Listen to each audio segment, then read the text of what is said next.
All right, let's go ahead and get started. Well, hi everybody, and thank you so much for joining us today. My name is Natalie Draisin, and I am the North America Director and United Nations Representative for the FIA Foundation. We are a global philanthropy dedicated to safe and sustainable mobility. And I'm honored to chair this discussion today about how we can make streets and public space work for everybody. I want to thank our sponsors, Mott MacDonald and the Urban Transport Group, for this very kind invitation, as well as our steering committee for putting together this program. For those of us who identify as women, our place in society and the economy is influenced by our ability to move about freely and safely, especially during the COVID-19 pandemic, when over 54 million women dropped out of the workforce and countless others work full-time while child rearing, a very fun balancing act that I'm familiar with. Our access to safe mobility is crucial. And for many, though, it's a luxury. It's not a human right. And all of us know what it feels like to be in a safe versus an unsafe public space or street. My hope is that you've merely felt it and not experienced the consequences, as far too many have. And this is why it's so important to substantiate experiences with evidence to ensure safety. Learning from each other's experiences and applying what works allows for cross-cutting benefits, from access to education and economic productivity to better health and climate change mitigation. We have an excellent panel today. I'd like to open by providing an international overview for the way experiences and behaviors are shaped by the physical and social frameworks in which women and girls live and move. Key evidence highlights the significant impact of the environment on our feelings of security and the limited spaces where we feel safe. So why do we even have to have this discussion, for starters? The sector attracts more men traditionally, leaving us without a seat at the table. Not only are we not involved in decision-making, we're not involved in data collection that drives decision-making. Transport is centered around the idea that men work outside the home and earn money, while we stay home, child rearing and doing household duties, unpaid roles that nonetheless contribute significantly to the economy. But times have changed, and so must our transport system. Building a safe, gender-sensitive system increases women's productivity and promotes gender equity. Benefits extend to older and younger persons, those with disabilities, and everybody in between. In other words, everyone wins. So the first step is to count women so that women count. Though we comprise 50% of the world's population, our needs are not systematically incorporated into transport. At the FIA Foundation, we surveyed over 140 transport professionals and found these key takeaways. 88% suggested that the way we collect data must be updated because women's transport needs are not accounted for. Ensuring safe spaces means making cities livable. And livable cities encourage walking and cycling and promote non-motorized transport so that we can live locally. Today, you'll learn about how we can plan for local living that benefits women and girls from Esther at Urban Design London. And speaking of girls, adolescents can pose some new and extreme risks. Girls are most likely to be abused on their journey to or in and around schools. And unsurprisingly, data gaps limit our understanding of women's transport experiences and patterns. And this gap is most stark around adolescent girls. We worked with SafetyPin, an app that helps address this data gap by crowdsourcing safety-related information, including through safety audits using these parameters. We use this in 3 areas in and around Delhi. Here are a couple of the findings. Infrastructure and lighting play a key role. The lack of these factors, as well as security systems, visibility, and proper public transport, mean that girls drop out of school, don't go to college, and women turn down higher paying jobs. While there's no universal experience for young women, some of these shared takeaways offer insight into areas to explore. These all lead to greater use of an area by women, which was correlated with feeling safer. Today, you'll hear more about how to make public spaces safer for younger girls by working directly with them, from Amy and Aisha from Living Streets. Women face issues in all regions. Our study in Latin America also provided insights into what makes us feel unsafe and how to address those issues. Here are some findings, but you can find out more on our website at fiafoundation.org under publications. Safe mobility means more economic productivity. Our partner CAF estimates that improving women's participation in the workforce in Latin America could add an additional 34% to the region's GDP. I'm looking forward to learning more ways to ensure inclusivity today from Molly, Marie, and Laura, who will present their award-winning Gender Equality Toolkit in Transport. So before I hand it over to Esther, there's just one point that I really want to drive home. Unless women can feel safer using shared modes of transport, there will be two consequences: further private vehicle demand by those who can afford it, resulting in dangerous, polluted, and congested roads, and further withdrawal from public spaces by those who cannot afford it. But the over 500 people registered for this webinar show me that instead, we are committed to creating a world where our transport systems better serve the needs of everyone. And with that, I turn it over to you, Esther, to talk about living locally. Thank you very much. And hello, everybody. Hope you're all well, wherever you are. That was really interesting introduction, and it's fantastic to hear somebody who knows what we're going to talk about next and can pull it all together before we get there, which is great. So I'm going to be talking more on the strategic side. The reason is I've worked in the public realm and planning and housing delivery and architecture world in London for probably about 30 years now. And all of the really good stuff that I see coming forward, really good interventions and ideas on how to design places differently and make places work better for everybody, they often get stifled because the actual policy agenda and the driving forces behind change don't change. So what I'm going to talk about here briefly is some ideas of how we need to start to think differently about cities right from the get-go, and not focus only on the small changes to individual places. The slides will move. And this is really focusing on living local, how we can plan for living local and why we should, and what this means for women and girls in particular. I work at Urban Zone London, UDL, and we do a lot of training and debate and discussion with built environment professionals, practitioners and counsellors in the UK, or England and London. And we've recently run a series called Urban Challenge, where we asked for ideas on how to make cities work better. And this is a Miro board that came out of this, and I'm not going to go into it obviously in detail now. But basically, it suggested that living local is the driver that we need to be working towards.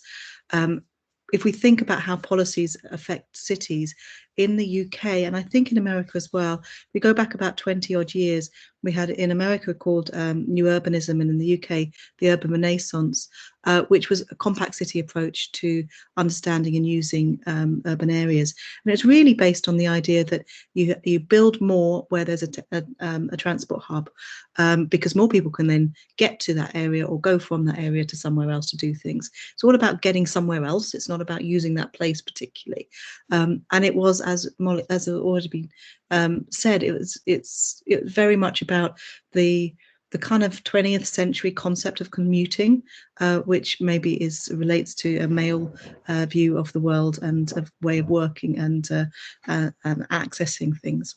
We've now moved towards gentle density to a certain extent from the government in the UK and England, with the National Model Design Code, and pushing for gentle density rather than high density, so optimizing land use rather than maximizing it. But it's not really changed the story too much, and at the moment we're really pushing for the living local kind of focus. It's been driven hugely by people's experiences during COVID, but also considerations of what we need to do about climate change.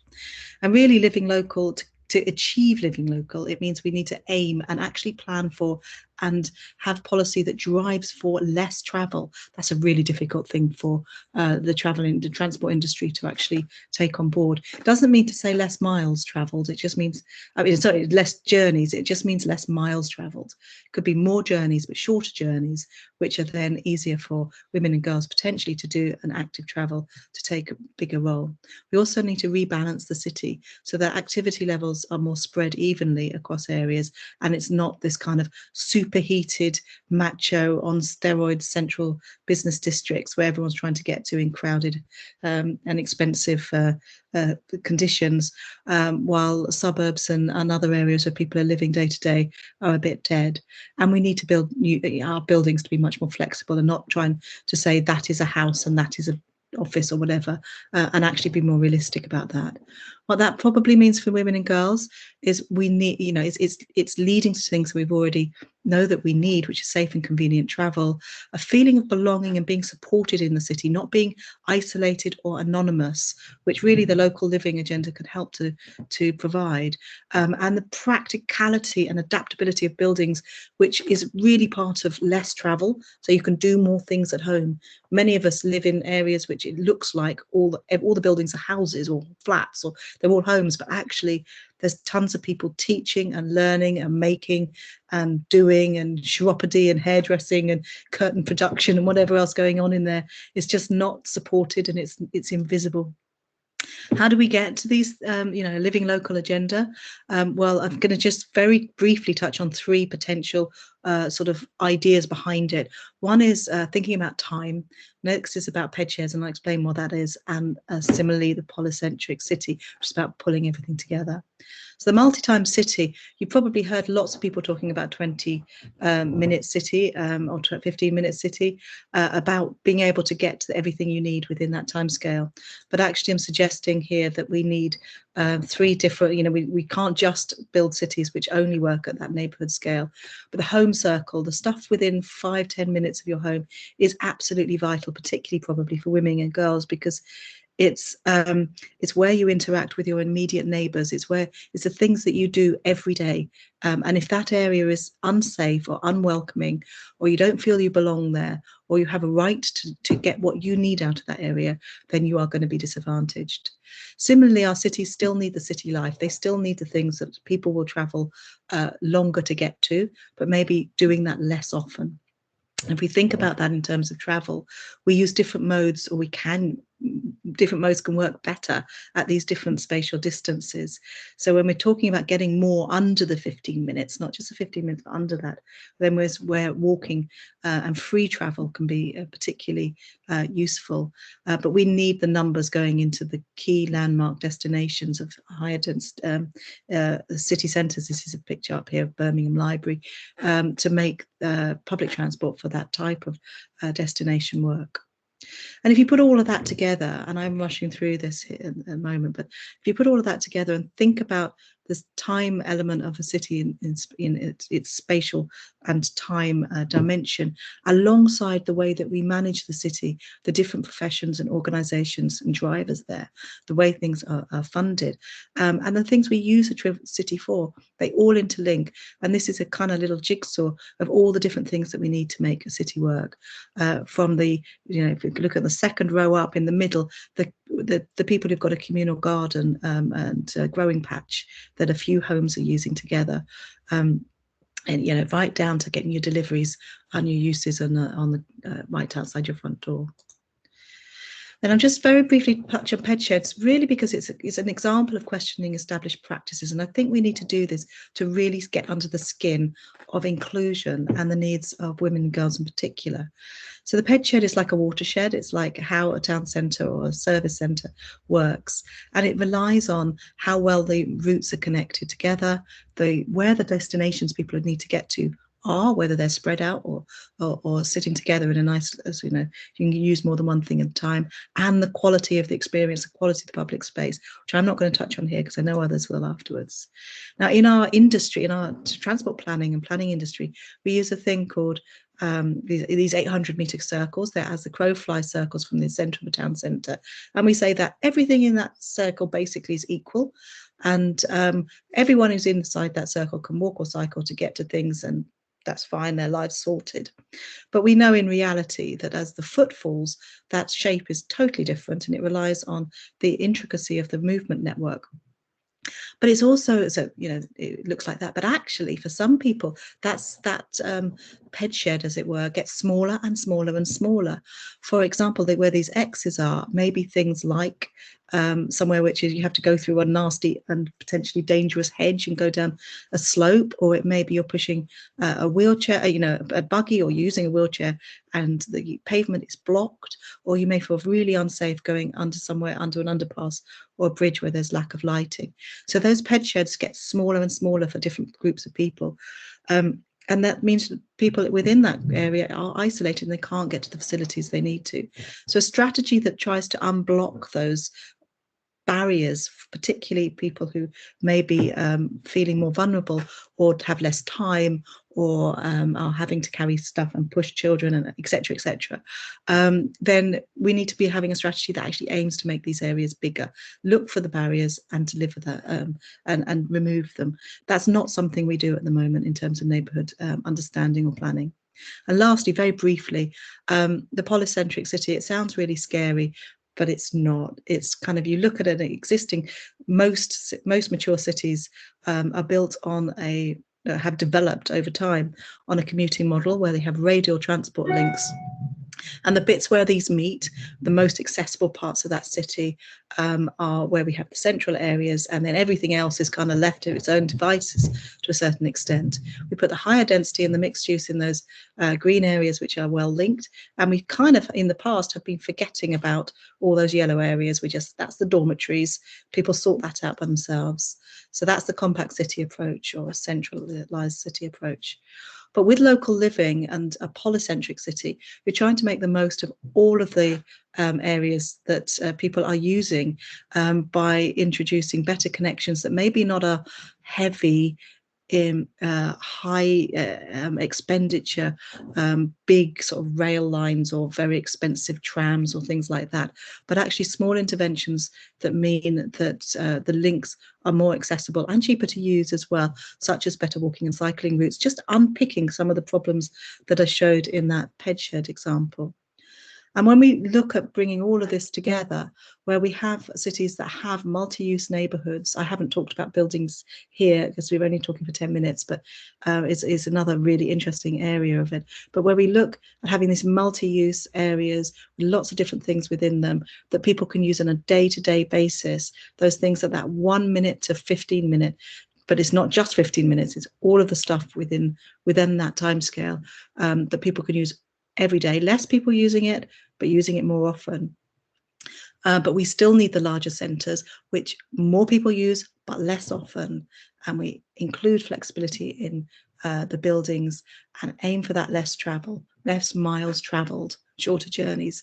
Then I'm hopefully that we will have the strategic policy agenda, which will help us to deliver the things I think we'll hear about next, the sorts of things.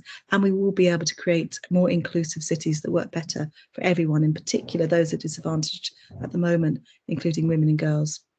Thank you. Pass over to the next speaker. Well, Esther, thank you so much. You know, I think particularly, and I love the little applause that's coming up at the bottom. I want to make sure you see that, Esther. That's a great presentation. You know, I think particularly for all of us, what you talked about regarding, you know, living locally and the fact that we are all using our homes for more than just eating and sleeping really resonates because of COVID. And COVID has been a tragic opportunity to better understand everything that we are discussing here today. So I'd love to, with that, turn it over to Amy and Aisha, who will focus particularly on younger girls who really can benefit from this sort of work. Amy and Aisha. Thank you. So yeah, my name's Aisha Hannibal. I'm the engagement manager at Living Streets. And just to give you an audio description of myself, I'm a white, non-disabled, cis woman in my 40s, and I've got short blonde hair. So my job is to support our many local groups and campaigners across the UK to transform our towns and cities and public spaces. And as a walking charity, what better way to start than by taking you on a walk? So I want to imagine we're walking along a street on a wide pavement with enough room to walk, wheel and scoot next to each other. We pass parklets, seating areas where residents have transformed a parking space into a place for people to stop and sit. We see a play street in action where children can reclaim the road each week, and they're designated cycle paths, and the traffic is going about 20 miles per hour with plenty of buses linking up the stops and shops. So there we are, we're passing lots of toilet facilities and drinking fountains and places to rest. And we stop at a crossing where the lights change immediately, prioritising our need to cross and take our time to get there safely.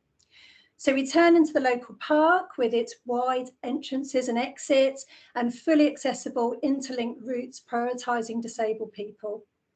There are areas for family barbecuing, a community pizza oven, flower beds of herbs and vegetables, and spaces for exercise and skating.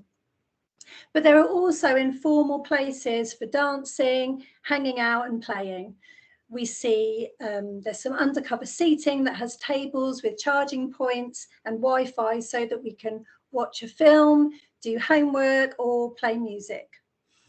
As it gets dark, the lights come on and the area is lit up. So a bit later, we check the time and skip off to catch the bus home, walking along the brightly lit paths, seeing families making the most of the dry weather and outdoor space after dark. Okay, so this probably is not a description of anywhere you've been recently. And the question we need to ask ourselves is why our streets don't look like this? Why isn't this the world that we live in? And the answer is that when it comes to how our streets and public spaces work, we're not listening to all the right voices.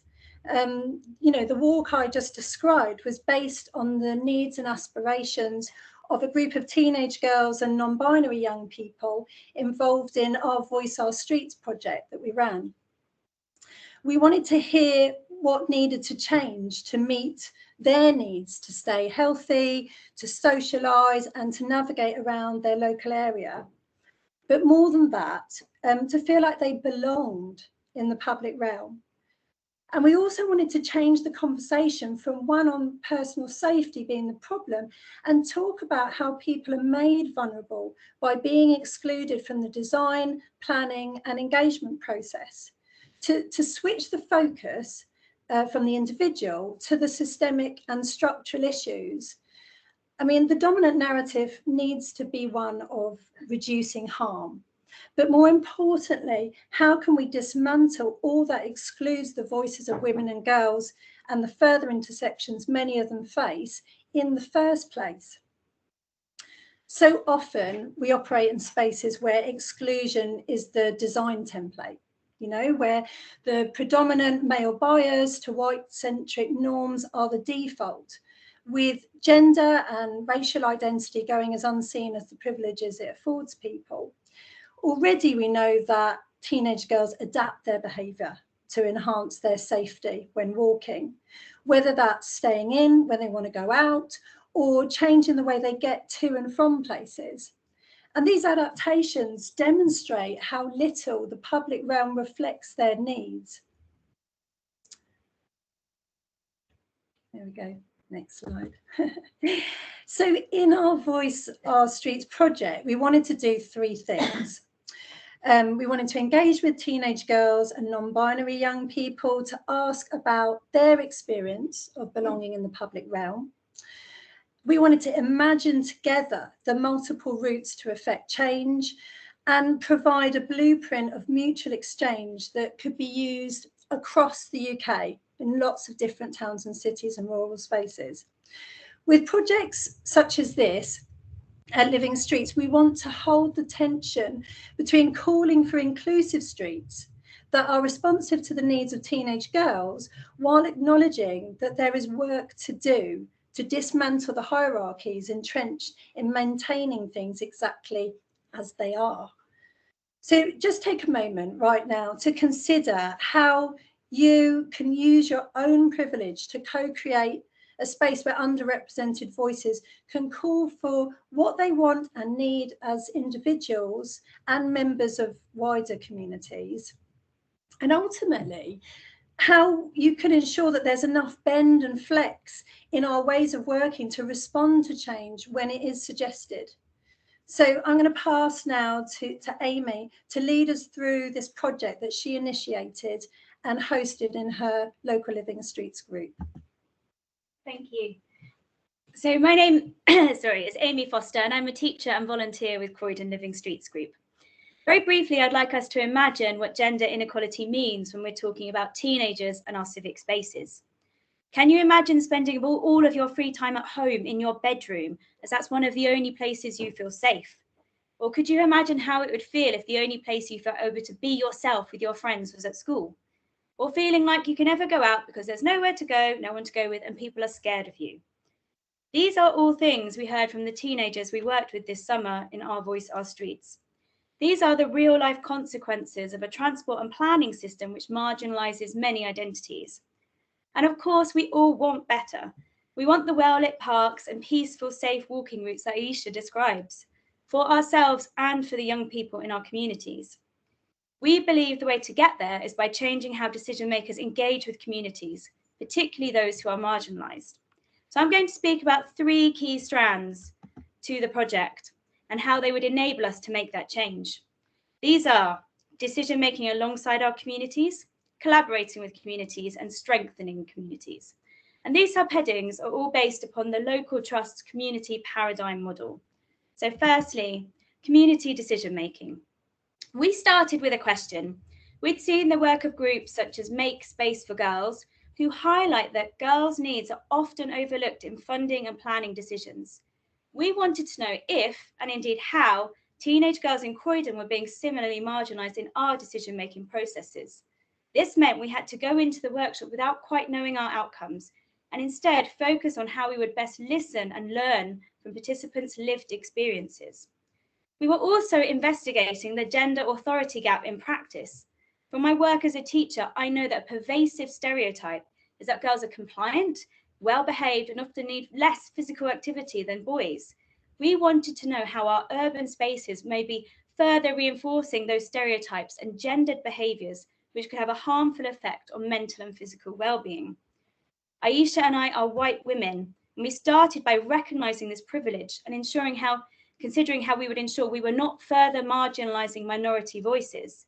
We commissioned a female Muslim artist to run the workshop, and a key part of our planning process was how we would create a safe space for teenagers of marginalised gender identities. And then moving along to community collaboration. This was all about building new partnerships and finding new opportunities in our community. But this meant we had to reconsider how we would be finding our participants. So we offered a learning opportunity. They did a workshop, we offered goodie bags and prizes, but we were dependent upon local relationships to find the young people. So a local community garden network, a local church, and other local parents were critical in helping us find our participants. Parents on the day commented on the fact that this was the first in-person activity their child had done since the pandemic had started, which I think reinforces how necessary it is to schedule engagement workshops like this as a series to build that trust. We also wanted to look at how we could harness community funding. The state cannot do everything. We are in a climate where resources are increasingly limited within local authorities. Third sector and charitable groups can access some funding streams our councils cannot, and this project demonstrates this. One of our participants has already got funding from the local council to run a street art project building on the manifesto we created that day. And also it's about social storytelling. A huge criticism of local authorities in relation to COVID and street space has been around consultation and engagement. Running this workshop means we now have a positive story to tell about how our community groups are working together to deliver positive change and rebuild that trust that had been lost in local decision making. And then the third strand was the community asset building. Young people have been hugely disadvantaged by the pandemic. Offering skills and training, such as we did, can help bridge the gap and support good well-being for our young people as part of our wider public health agenda. We also know that young women in particular are highly likely to be politically disengaged. Explicitly designing a process which seeks their views, amplifies their voices and delivers change for them can help redress this issue by demonstrating the power of local and community activism. We need to harness this power if we are going to tackle the enormous issues we face, such as inequality and the climate emergency. And finally, young people tell us they have lost faith in the state. There's been no consistency and a legacy of failed commitments to them over the last 2 years. We need to rebuild these relationships, being ready to do it one relationship at a time to show that we, as decision makers, are listening to young people and are taking their views on board. So in conclusion, we believe that finding new community-focused method of engagement which give back are going to be central to helping us all deliver the change we want to see in our communities. Thank you.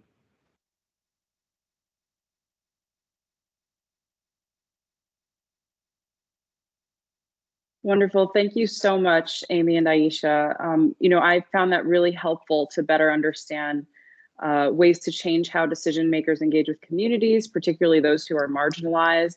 And you provided some fantastic examples of how to catalyze community decision making, collaboration, and community asset building that I know we can all use in our work.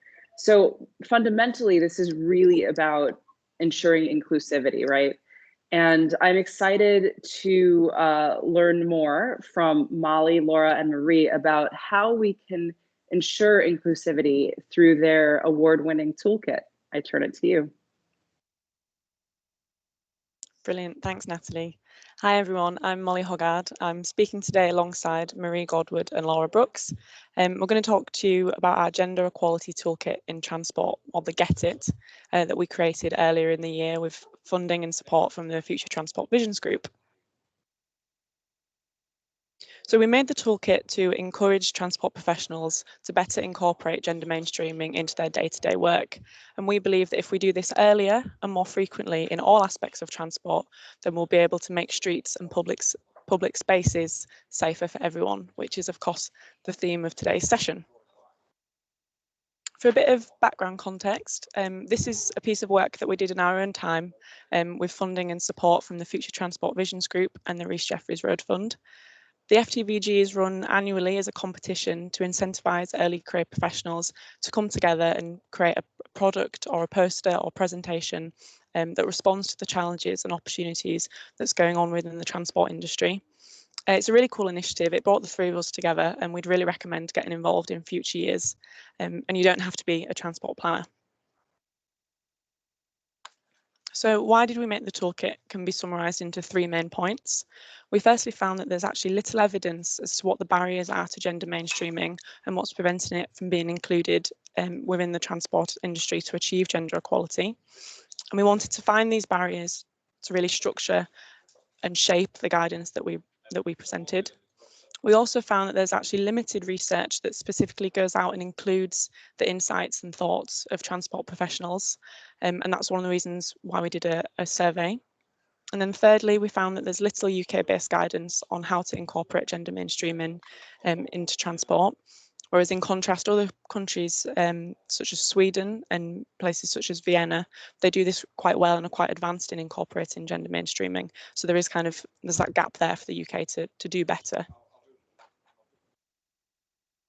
I'll quickly give you an overview of our research process that was split into 6 stages. As I just mentioned, we did a transport survey that had over 350 participants, and we were able to get a really good split. We had, I think it was 46% male and 54% female participants across a range of backgrounds or experiences. The headline statistic that we found from that was that 46% of respondents stated that they never consider gender in their day-to-day work, which we felt was quite huge. As 3 white professional young women, we recognise our own biases, and so to hear the views of others, we concluded with 2 workshop sessions and a focus group to kind of hear the other views of transport professionals and to kind of shape the toolkit and understand about what they expect to see and what they'd find most helpful. And throughout, we conducted data analysis, a literature review, and sought feedback from potential users before submitting and going live with the website in June of this year. I believe hopefully a link to the site has been posted in the chat, so please do check it out.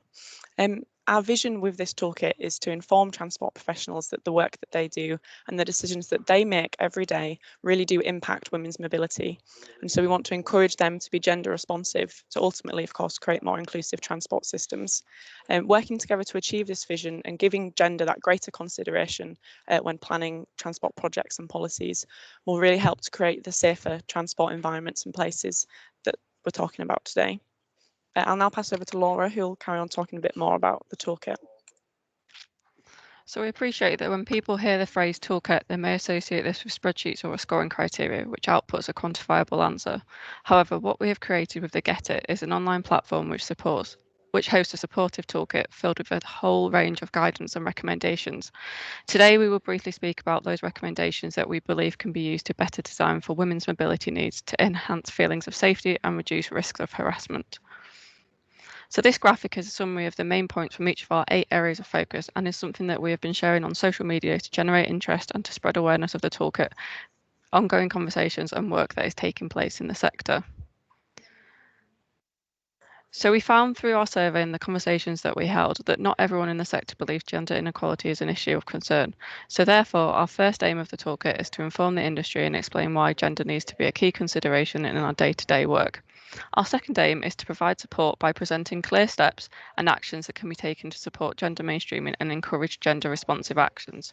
A focus of the FTVG funding was that the output made had to be usable and can directly help the industry, and which we hope this does by providing that direct support. Thirdly, we want to join people together from across the transport industry to create a movement and a platform for connected thinking. We aim to reach as many people as possible for a better chance of mobilising action, and are grateful to have the opportunity to speak with you all today. We have 8 areas of focus where changes could be made, and you can see these on the screen now. There is no set order to these, and each area informs the other in some way. We appreciate that not all areas may be feasible or appropriate for all types of work. However, what is important and what we are asking of people is that they look at and engage with those areas that are relevant to their work and incorporate changes where possible. Today, we will provide a brief demonstration on how these areas of focus are relevant in creating safer transport environments. So for each area of focus, there are several drivers of change. These are key takeaway points for consideration, which includes case studies and further resources, which includes podcasts, training courses, good practice examples, and other resources. I'll now pass over to Marie.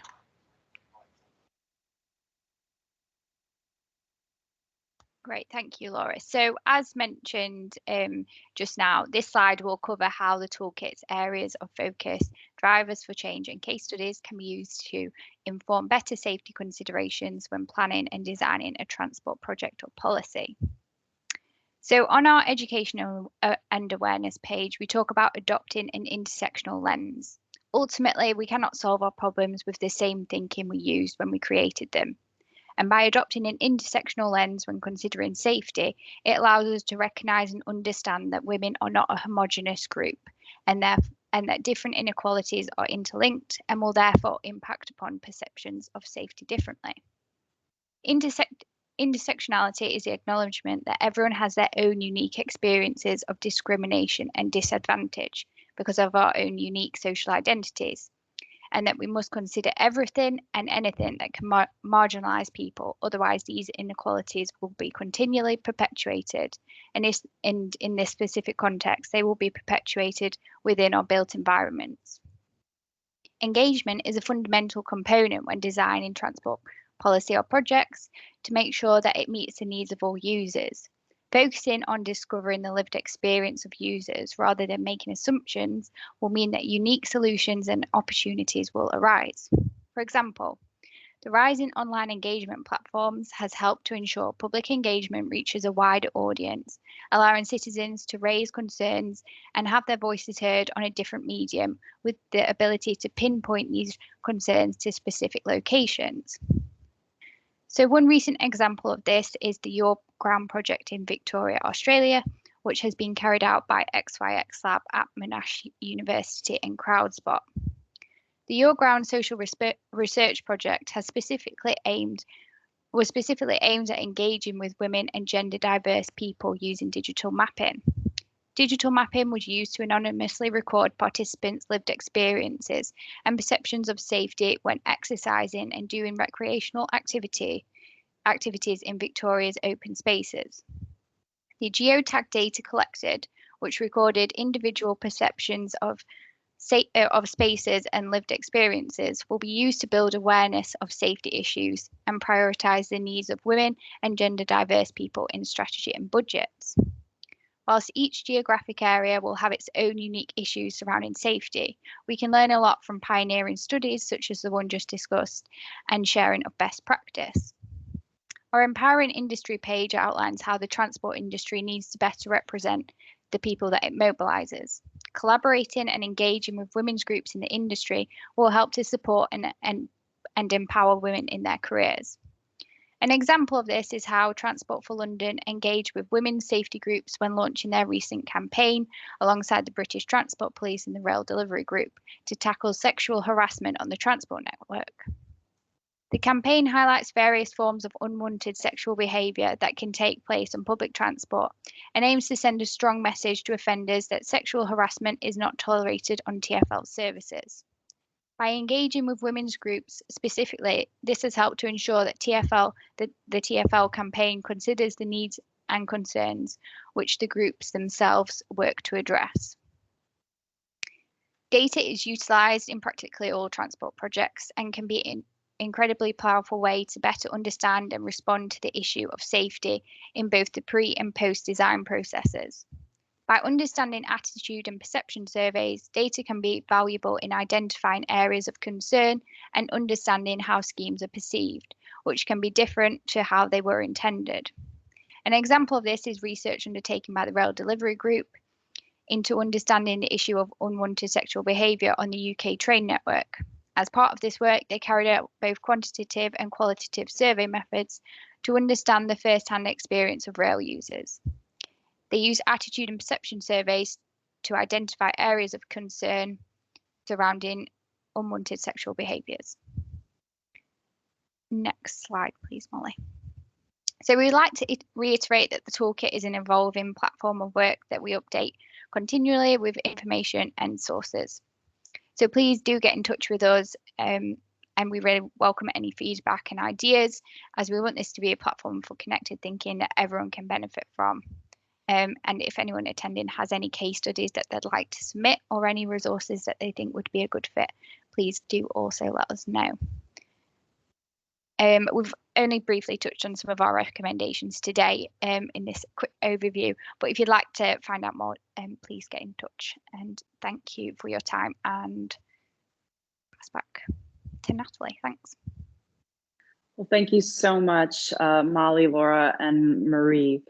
It's hard to do a presentation with 3 people, but you pulled it off. You know, what I really got out of your excellent presentation was that we don't need to reinvent the wheel. There are plenty of examples of how to incorporate women into data, and we can learn from that. But it's a question of actually doing it, right? So how do we do that? Well, going back to Esther's point, just to summarize a little bit, you know, we can have world-class walking and cycling if we actually prioritize it. And that means prioritizing other modes of transport and making sure that destinations and mix of uses are brought closer to home and are linked with walking loops. We just don't have the policy requirements for this kind of good spatial planning at the moment. That is what we are missing. So to Amy and Aisha's point, that's why we have to write women and girls into data collection and policy. And it's starting to happen, but really it's not often enough. And I love the point that we can really use our privilege to help co-create living streets. I also just want to mention, I loved that Amy and Aisha described themselves before they started speaking. That's not something I've ever seen before. It's something I will take note of because we really also need to focus on accessibility for everybody. So I really appreciated that. And finally, you know, we have an opportunity, right? We've got a toolkit we talked about. There are elections in many places next year. And this is a chance to meet with local candidates and representatives to call on them to build women and girls into planning. We will never get what we want if we don't ask and what we need.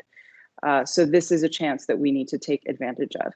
So I'd like to open it up now to discussion. And I see some of you have included some questions, which are excellent. And the first one that I want to start with really provides an opportunity for each presenter to make their key points and takeaways, and also address anything they may not have had a chance to talk about. The question is, do we have the data? Do we know how women and girls feel? How is their travel limited? The person who asked said, I know we have a sense of it, but do we know the real scale and costs? And I think that's an important point, right? Because we have to identify the scale and cost to show just how important this is. Esther, I see you are unmuted. Would you like to begin? Not that I have an answer to this at all. Data is an interesting point, isn't it? Because the different mechanisms we use to manage and bring about change in cities, in areas, have different approaches to data. So if you're talking to transport planners, everything is pretty data-led, and it's about the time, you know, how much more time people are going to be spending in cars, or how much time they can save by going on HS2 and whatever else, and about CO2 emissions, etc. When you look at planning, it's not data-led.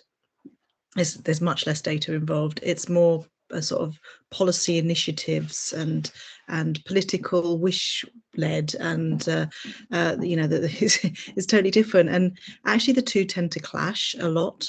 And when we're talking about place, built environment, it's useful for us to think of data not in a broadest term, and particularly to think about asking people who are using places what the problems are. And the really clear and concise and simple way of doing this has been used for a long time, in saying, what do you like about this area, what don't you like about it, and how should it change?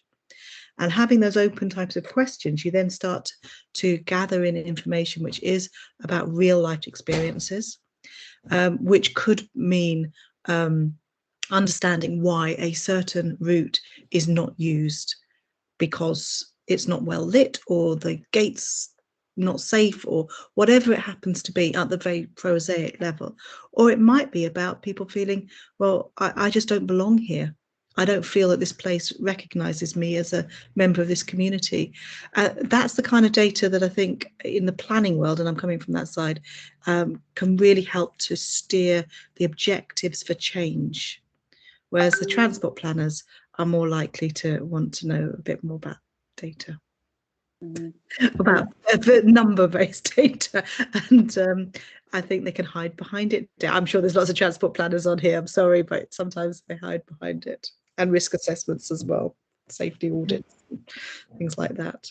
But Esther, you make a good point about people who don't feel recognized or included. And I think that for those of us who have privilege, this means that we need to be aware of that, and we need to develop a sense of not only empathy, but also real drive to reach out to those who may be marginalized and co-create with them and use our privilege in that sense. And Amy and Aisha, I know you talked a lot about that. Would you like to answer this question as well? Well, I think one of the things that we learned through doing this project is that, you know, it's really important to prioritize people's lived experience as expertise, you know, as data that we can learn from. But at the same time, there's a lot of building trust that needs to happen, you know, and asking these questions that actually lead to quite personal stories often, and even that sense of belonging, which is also a real kind of personal reference point. It's about developing those relationships. So that's why we were, you know, in terms of our engagement model, we really wanted to support something that was like a series of conversations, so that over that time, you're kind of increasing the narrative and bringing people, well, meeting people where they are, but also bringing them along with you, so that it wasn't just this kind of extraction model of like, we need something from you because it's going to have a long-term effect, but like, how can we mutually work together to build something that's going to benefit everybody, and the cross benefits of that for disabled people and families, and you know, and it goes on. And just again, highlight the work of Make Space for Girls, who have started to run their case studies around how they engage with teenage girls in particular. And as a teacher, I also want to emphasize that we do ask children often their voices, but are we always listening to them? Each year in school, I'd have to do the hands up survey, which is where we'd monitor how children are getting to and from school. And, you know, overwhelmingly, they would tell us they want to walk or cycle or scoot or be outside.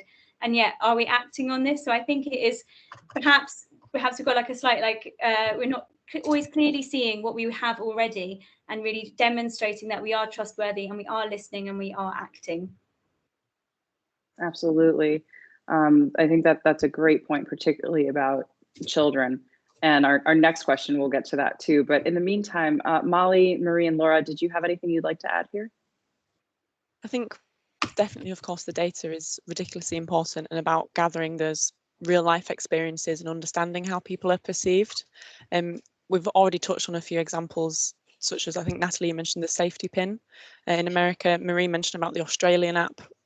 And I think somebody's posted in the chat about the Visible platform. So there is the apps and the means for people to post about incidents that happen to them or how they feel, but it's about really trying to harness that data and actually do something with it, and trying to perhaps having a bit more of a joined up approach. There's all these different apps and that's great, but then if you have so many different ones, that kind of like dilutes the data a little bit if it's not as directly obvious about where people can report to.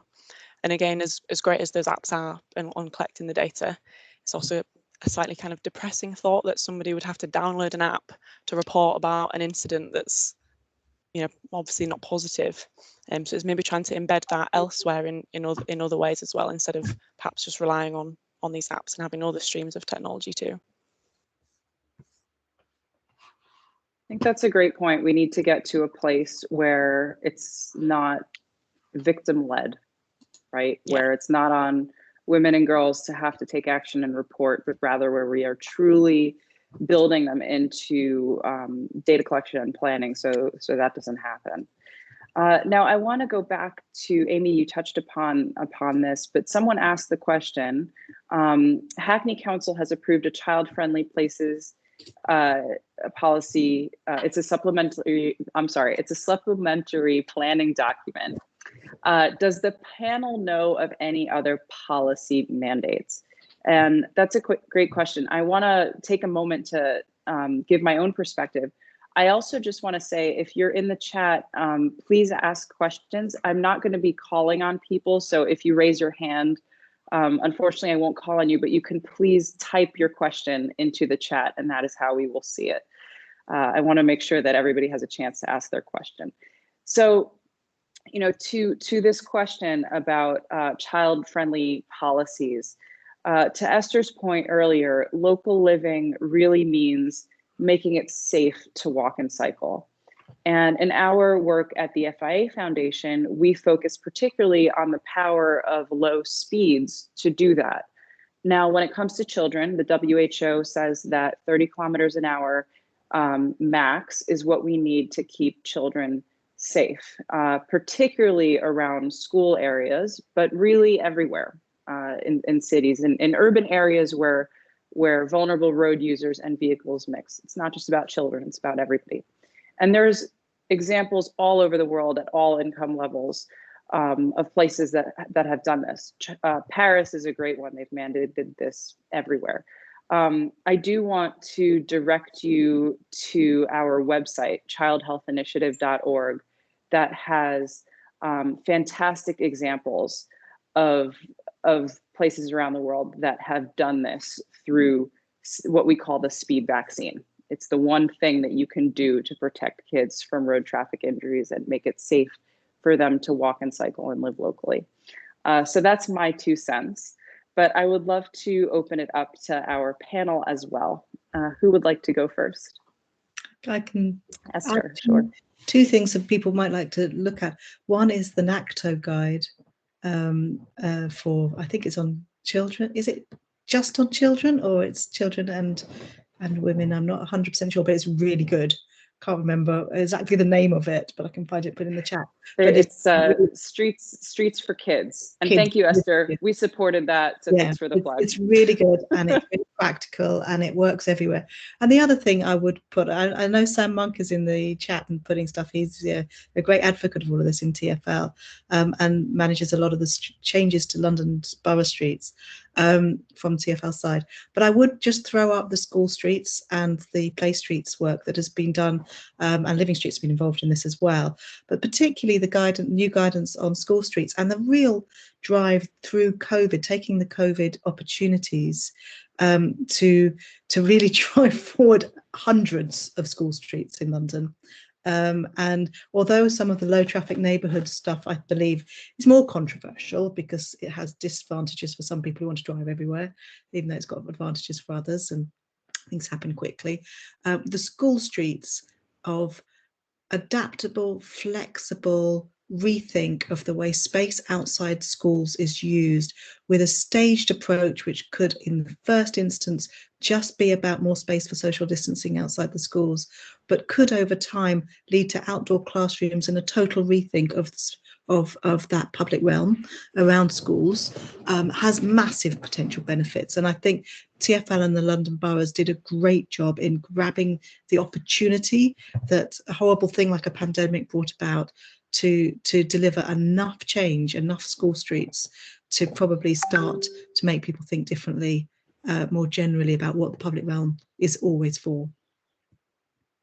Thank you, Esther. Natalie, hopefully. You made all the points that I was hoping that you would make, and also put in a plug for our resource. So thanks for that. That's okay. If I can just build on your comment about pandemic responsive streets. Yes, unfortunately, the pandemic is a chance for kids to avoid. Well, it's a chance for us to implement a lot of the walking and cycling changes we've been talking about when it comes to the walk to school or the journey to school, to both avoid COVID and avoid road traffic injuries. And so that is why we created with UNICEF guidance on how to safely make that school journey during the pandemic and after, to avoid COVID and road traffic injuries. And I've put that guidance in the chat, and I hope that it will be useful. And there's also on our website, which I will send to you, tons of ideas and a database for places around the world that are doing this. I'll drop that in the chat too, and I'm sure many of you have examples. Who would like to take a stab at that question as well? Amy and Aisha, I see you smiling. Would you like to go? I would.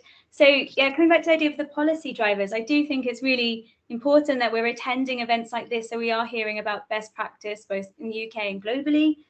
I would say look at the work of the charities out there. So for us, like the work of the Youth Council, Girl Guiding, who have taken young people's voices and have created explicit suggestions of what we should be happening. And as you said before, Natalie, the elections are coming up in May. If you find out that your local authority does not have a youth-friendly planning supplementary design process, we need to be asking for this now and talking about where it happened, where the good examples are when we go to our candidates, because as it was highlighted in the chat, it was the support of the mayor and the councillors in Hackney working collaboratively with the community, with the officers to make that change happen. And so we need to be sharing that as much as we can over the coming months. Yeah. Thank you. That's a really important call to action. Molly, Marie, and Laura, is there anything you'd like to add?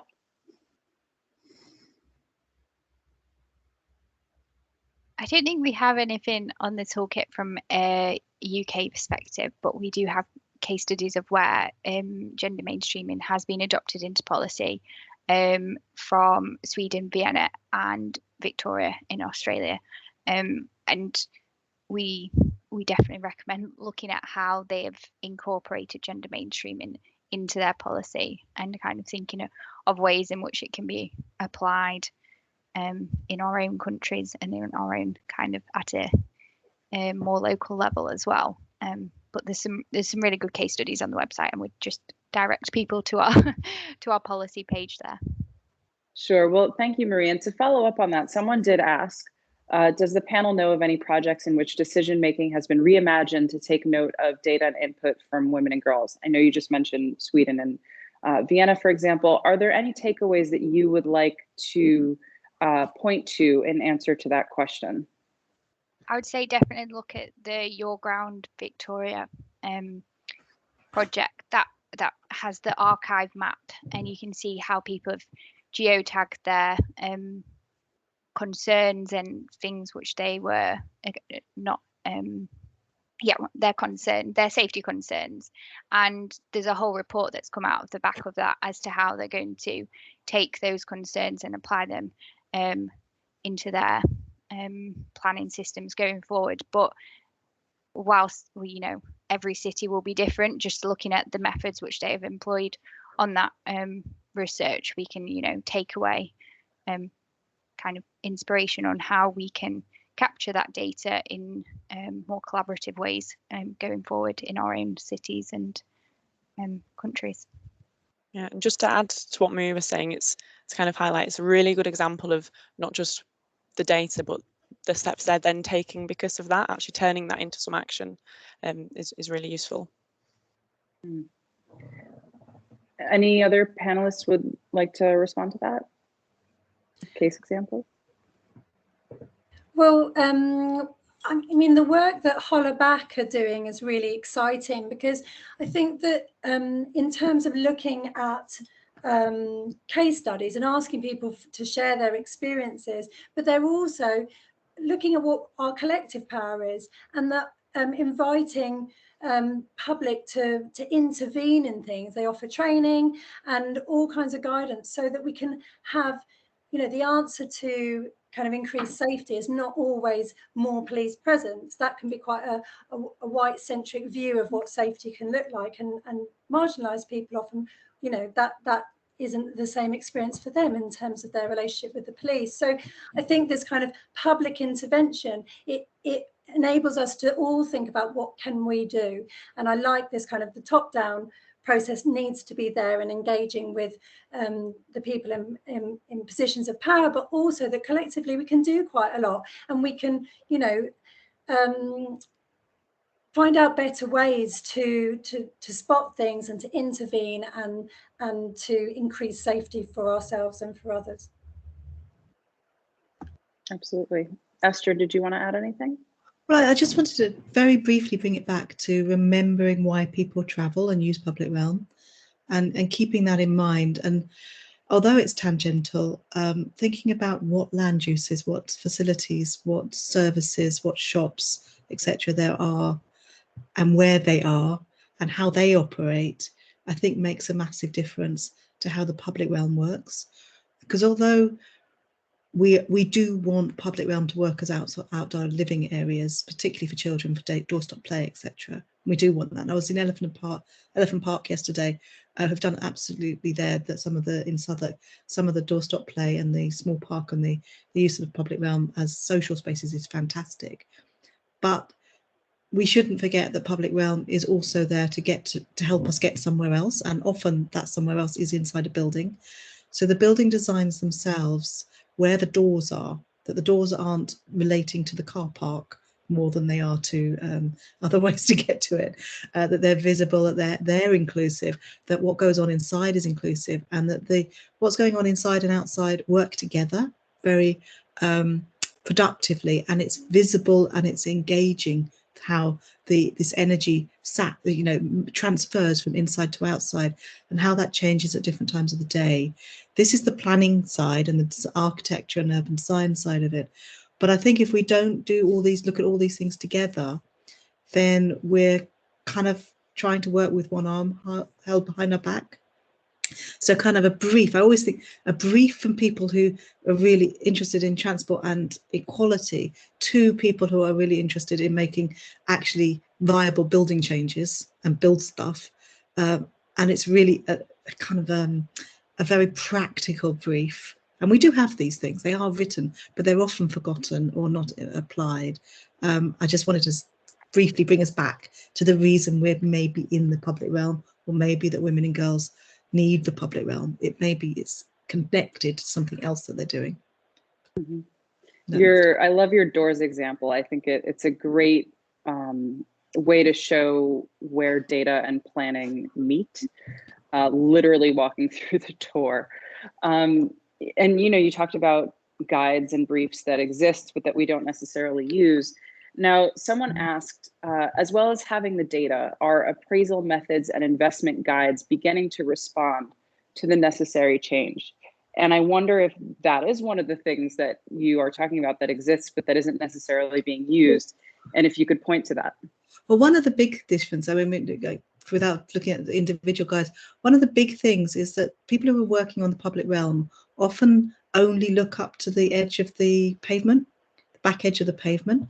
So they don't actually have information about the buildings and where the doors are. Can't tell you the number of schemes I've seen. I'm sure Living Streets have as well, where you're looking at a design for a street or a way to use a street, and there is no information about what the buildings or where the doors or windows are.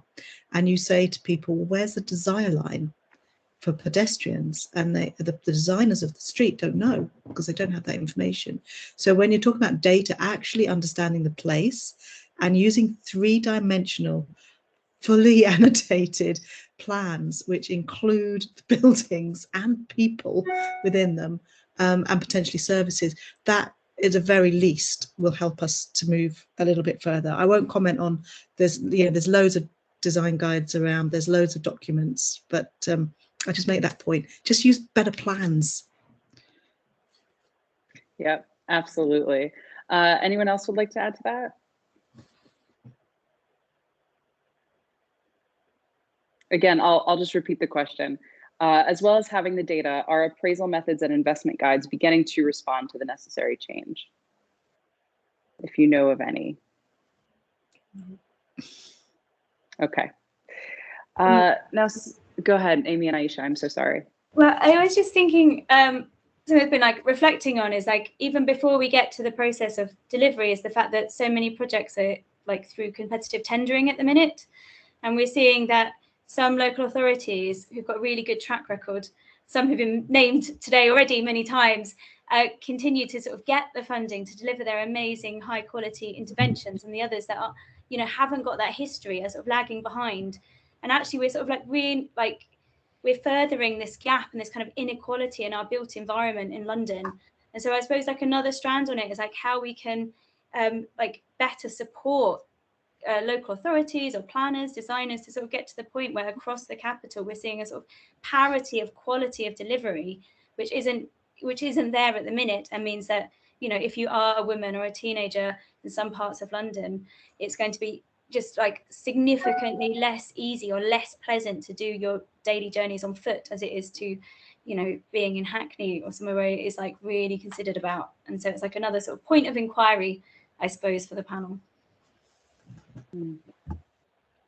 That's a great point.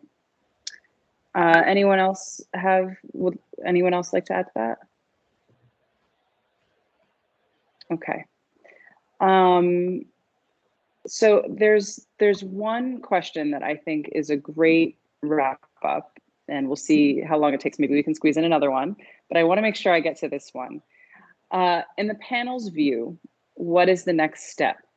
So following each of your respective projects, what can be done to integrate results into design, planning, policy making, etc.? Esther, I'm going to pick on you again because you're unmuted. I'm reading. I've got two screens, which is why I'm looking one way and the other. Sorry, everyone. I'm sort of confused, not looking at the camera. I mean, for me, what I presented today is part of a project at UDL that we're doing to try to put forward proposition for changes in London to the London Plan and the Mayor's Transport Strategy to actually, for example, aim for less miles travelled. Now that by itself is a massive change with huge reasons why people don't want to do it. And it still needs a lot of investigation of what the outcome would be and what are the reasons why nobody wants to do it.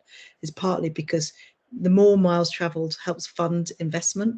It's partly because that's what everybody involved already does. It's, you know, etc. There's so many vested interests, etc. So if, for me, you know, next steps would be to try to find policy approaches like that. It's shifts, policy approaches like that one, and there's other ones as well I'm gone into today, that actually get some resonance, because if we do that, other things will fall into place, because something like let's aim for less miles traveled moves us towards active travel. It moves us towards having things which people don't have to travel so far to get to, so that we are more inclusive, and that's better for people who are at disadvantage at the moment, as well as being better for the climate and for biodiversity, etc. So that would be my one thing, is to get that into the MTS, anyone who's listening. I know they won't want to, though. I love that. Sorry, MTS. That's okay. I'm sorry, could you tell us again what MTS is? It was a Mayor's Transport Strategy in London, the MTS. Sorry, using the acronym. That's okay. Molly, Marie, and Laura, what are your key takeaways for next steps? I think since going live with the site in June, this is, you know, having the opportunity and the reach that we've had has really kind of exceeded our expectations absolutely massively. We've recently been speaking to several different local authorities and trying to work with them through workshops, trying to understand what they're already doing, because I think often authorities kind of don't realise the diverse people that they have and the skills that they already have in place to take some of these things forward. So we'd really encourage, you know, continuing and trying to speak and engage with local authorities for them to consider gender more. And I know something that we'd really like to do that we've not done yet is to kind of speak more closely with the DFT. And again, as has already been mentioned, trying to ingrain this sort of stuff into policy, so that there's that obvious example of, you know, this is in the policy, so there's more weighting of it, and it's got greater consideration. I don't know if Marie and Laura, you'd have anything to add. I think just having those conversations and initially looking at the toolkit just to see what people should be aware of and what people can do, even if it's just small, because I suppose what we found is just from having a conversation about it has sparked other conversations, and that's what I suppose has got us to this point of us even being here today. Absolutely. Marie, is there anything you'd like to add? No, I don't think so. I think I've summarised it very well. Okay. I think your point about having the conversation is really important.